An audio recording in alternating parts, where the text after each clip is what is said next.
Stands the name of Peseta Sam Lotu-Iiga. Thank you, Mr. Speaker. My question is to the Minister of Finance. What are the implications for New Zealand's economy from the current turmoil in European financial markets? The Honourable Bill English. Mr. Speaker, the news from Europe continues to get worse. There are ongoing worries that a number of countries, starting with Greece, may be forced to default on their government debt. The resulting losses would affect the soundness of European banks and possibly send Europe back into recession. Europe still accounts for 13% of our merchandise exports, so any economic weakness in Europe is not good news for New Zealand.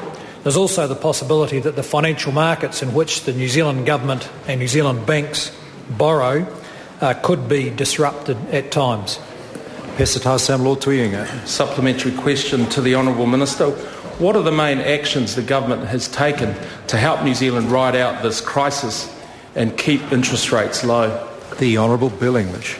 Well, Mr. Speaker, there's been concerted action since the 2008 financial crisis to reduce New Zealand's vulnerability to the financial markets in which we borrow. The Reserve Bank has ensured that our banks are in a sounder position now than they were then. The government has also worked to shore up its own position at the same time as dealing with the recession by aiming to keep net debt below 30%, to do what it can to keep interest rates low, to continue to protect the most vulnerable, but also to begin the task of making our export sector as competitive as possible so that regardless of what happens in Europe, New Zealand can continue to increase jobs and incomes.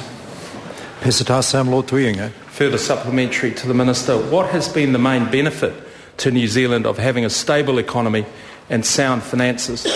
The Honourable Bill English. Well, Mr. Speaker, there's been some direct benefits to households. Despite a recent recession, there is continued job growth in New Zealand, which will assist those who lost jobs in the recession, and interest rates for mortgages have almost halved over the last 3 years, falling from 11% to about 6% today. That is worth around $200 per week, or $10,000 a year to a borrower with a typical mortgage. On current trends, we should be able to keep lower interest rates for longer.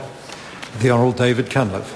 Question to the Minister in relation to his claim of sound fiscal management.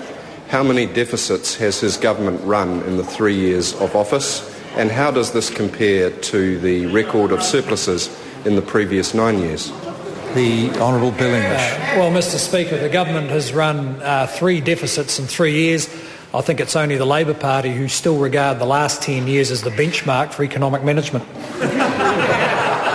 The Honourable John Biscowen. Thank you, Mr. Speaker. Supplementary to the Minister. Would the implications for New Zealand be worse if his government had implemented a tax-free threshold of $5,000, removed the GST from fruit and vegetables, and restored research and development tax credits as Labor had proposed? If so, how much worse? The Honourable Bill English. Well, Mr. Speaker, it would be worse for New Zealand, but particularly worse for householders. Any policy that involves significant more spending and more borrowing when world financial markets are becoming more volatile would make things worse for New Zealand. Question number 2, the Honourable Leader of the Opposition.